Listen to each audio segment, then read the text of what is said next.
Hi, welcome to this edition of Digital Discoveries. But hang on just a sec. I want to say that to you in Spanish. Bienvenidos a esta edición de los descubrimientos digitales.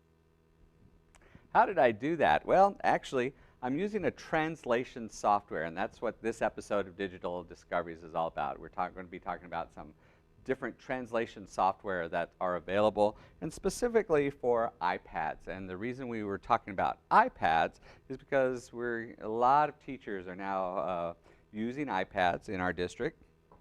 And iPads are great to take to teacher-parent conferences because they're very portable. You know, take your whole laptop, have all that information. You can use the iPad for it, and you can use some of that translation software. So we're going to talk about some that are available right now. They're very inexpensive. I think the most expensive one that we have to show today is $4.99, but even that, they're usually on sale for something else.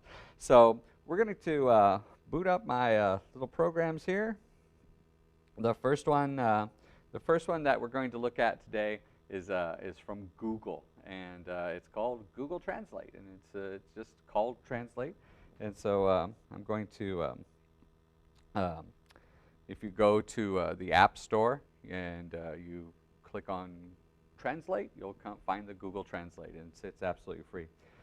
So how does it work? Well, here's my iPad. We're looking at my iPad here, and so I'm going to turn on Google Translate. It's this little one in the lower left-hand corner. It's just called Translate. It's got like a little Mandarin symbol, and then the letter A there. I'm going to assume that that's the letter A in Mandarin. And so I just click on it, and you can see that I've already, let me pop that up here, make sure that we're using it properly on our, there we go. I've already actually written a phrase in there that you just heard. Let's hear it again. This is, I said, hi, welcome to this edition of Digital Discovery. So you can, one of the advantages of the Google Translate one is that you can actually type in the phrase. You don't have to speak the phrase. One of the neat things about the iPad itself is that you can actually just speak these phrases to it. So I typed in, hi, welcome to this edition of Digital Discoveries, and then in just a second what happens is that you get a translation. Bienvenidos a esta edición de los descubrimientos digitales. What happens is every time we do that, for some reason, it pops out of our Macintosh here, but that's okay. And so you can see that you get a pretty good translation. It's probably not the best translation. None of these translation programs are 100%. So you want to make sure that the parent or whoever you're speaking to understands what you're saying.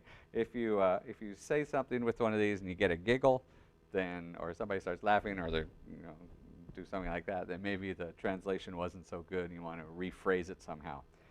Whenever you're using any of these translation softwares, you don't want to speak in really long sentences. You don't want to like put in a whole paragraph worth of information.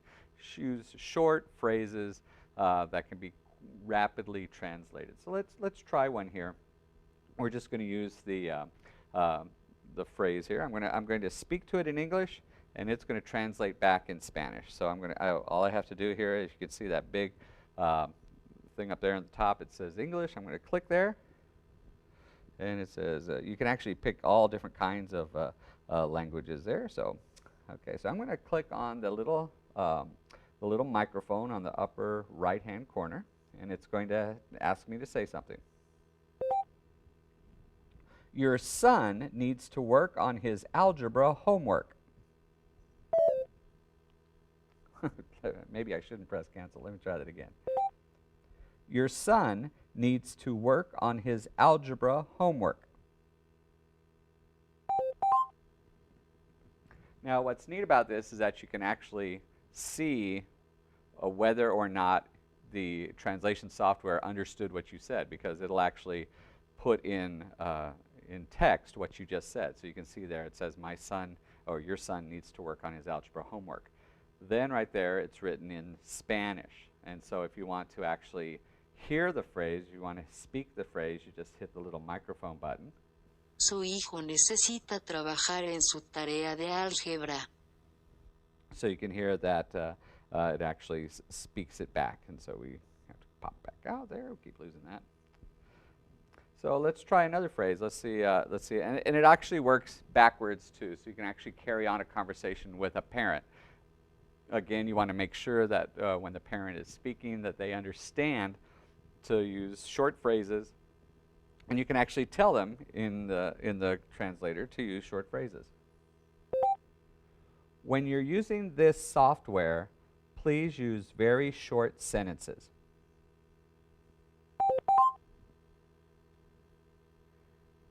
And so you can see that now my Spanish is very, very bad. And so I'm going to assume that this is a correct phrase. And so I want to hear it now so the parent can hear what I just said.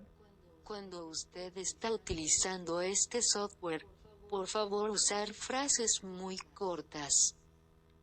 So you can see what's happening there is that the software is actually translating, and it doesn't take a long time as long as you have a very good internet connection. We're using wireless here, of course, because we're using an iPad. So you have to have a pretty good wireless connection that works in our EPISD network because we have very good wireless throughout the districts. One of the things that you need to be aware of is that we're in a TV studio, and so we're kind of in a fake environment, if you will, because it's very quiet in here. And so you want to be in a room that is as quiet as possible. So you probably don't want to use this kind of software in a parent-teacher conference in a cafeteria during lunch. It just won't work because the microphone picks up all the sound everywhere. And so you have to be, if you want to be in a quiet room as best you can. So one of the neat things also about the Google Translate is that you can actually save the phrases you want. So if you see that you're using the same phrase over and over again, which we do in parent-teacher conferences, we use those. They have to complete their assignments. They need to show up on time. They can't be late for class. You can actually save those into the program, and the parent can talk back to you as well. Whenever you're using a translation software, think of yourself as a newscaster and how a newscaster speaks. Newscasters speak in very clear, very short sentences, and they string them all together. They don't go on and on and on if they're good newscasters. And so think of yourself when you're using this kind of software as a newscaster. So let's try another one just to see how it works again. Let's see.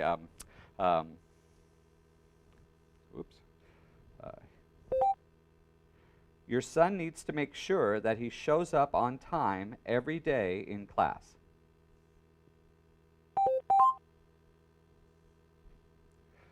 So you can see that the translation is almost instantaneous. It took what it does is that it actually even detects, the software even detects when you've completed the sentence, when you're finished. And so what you need to do is then you see, okay, I said your son needs to make sure that he shows up on time every day in class. So that's pretty much what you want to say there. So let's hear what that sounds like. Su hijo necesita para asegurarse de que llega a tiempo todos los días en clase. So what I have, again, we're in a kind of a fakey environment here. I have my studio staff. They're making sure that what's being translated is really what's being said. And so they haven't cut me off yet here. So I guess I'm going to assume that that's a correct translation. And usually you're pretty close. If you can read the English, what the English text says, then that comes up. And so you're limited only by what you want to tell a parent. You're limited only by what you want to translate to the student or whoever you're trying to talk to. And you're not just limited to English-Spanish translations. These types of software actually have French, Korean, Chinese, Japanese, Russian. They have all different kinds of languages. And so we're using Spanish because in El Paso, that's probably the main issue we'll come up against is translating from English into Spanish. So that's how Google Translate works. I want to go back here. I lost it here again. You can actually even go to full screen to show the parent exactly what you said. And so if they're having trouble reading the small print, which is pretty cool, and you can make it small again. And if you want to keep that phrase, you just hit the little star there, and it keeps that phrase for you. So it's a pretty cool little program. and it's free, which is a great price for any kind of program. So I want to show you another one, and which is very similar. But what I like about this one, this one is called iTranslate Voice, and I believe iTranslate Voice is 99 cents on the Apple iTunes store, the App Store. And what's neat about this is that it's got two little buttons. It's got the English, the little American flag for English, and it's got the Spanish flag for Mexico, the Mexican flag on there. And so you can actually set this down on the table in front of you and the parent and actually have the conversation back and forth. So when you press a button, you speak. When it's the parent's turn to speak, they press the button. And so as long as they understand, and you understand that you don't use really long, drawn-out phrases, and you don't want to also use phrases that are just common in the United States. For instance, we were talking right before we did this segment here about the phrase raining cats and dogs. Well, that means something completely different if you just literally translate it, because what these devices do is that they just literally translate what you're saying. So to us in English, raining cats and dogs means it's raining a lot, a really heavy rain coming down. If we translated that, it would actually say it's raining cats and dogs, perros y gatos, and so that wouldn't make much sense to someone that doesn't understand the vernacular in English. So let me show you iTranslate Voice, very, very similar to the program that we just got out of. You can actually change the language. We have it, look at all the languages that are available here. Just a ton of these languages that are available. So I actually know someone on my staff that is using a translation software to teach herself Korean. And so isn't that a cool way to teach yourself a language? You can just sit there and say cat, and it'll translate it into whatever language you want. If you want to say I'm hungry, it'll translate it into that. So we're picking Spanish again. It gives us a choice of Spanish Mexico, Spanish Spain, or Spanish United States. I want to click Spanish Mexico just so you can see that there's a difference. And then it says tap the microphone. Whoops. It says tap the microphone to start. So that's the little buttons on either side of that. And so let's try it. Hello, my name is Mr. Holt, and I'm your son's biology teacher. So you can see that Hola, as mi soon as nombre I es say señor that, Holt y soy profesor de biología de su hijo. pretty much, it's not immediate, but it's pretty close to it, is you come up and here it is.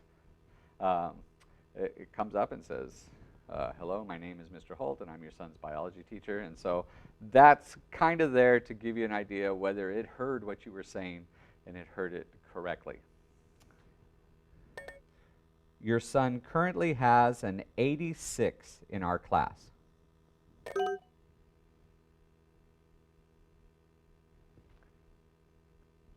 try that again. Your son has an 86 in class. Su hijo tiene un 86 en clase. His grade would be higher if he turned in 3 homework assignments. Su grado sería mayor si se volvió en 3 tareas. So you can see how this works. You can sit there and actually, and then if the parent has a question, all they have to do is hit the little button on their side, and they can ask a question. I don't know much Spanish, and so I'm not going to pretend to put in a Spanish phrase here. I think the only thing I know is where's the bathroom, and that probably isn't a good thing to have during a parent conference. And so that's how iTranslate Voice works. You can sit there and literally have a conversation back and forth with someone that's speaking a language that you don't understand. If you're, there's lots of different uses for this, not only teaching yourself a language, but also for working with students that may not understand what you're saying. How cool would this be if you sit there and have a conversation with a student back and forth? You don't speak the language that they speak. They don't speak your language that well. You can actually back and forth with this kind of translation software. So this was iTranslate Voice. The other one was just called Translate by Google. These are some very, very powerful programs that are very, very inexpensive. They work on iPads, and We're getting very, very close to that old Star Trek episode where they talked about the universal translator, where everybody can speak everybody else's language, and then we're not that far away. So thanks for joining me for this edition of Digital Discoveries. Muchas gracias. Let's see how that works. Muchas gracias. Thanks a lot. We'll see you next time. Bye-bye.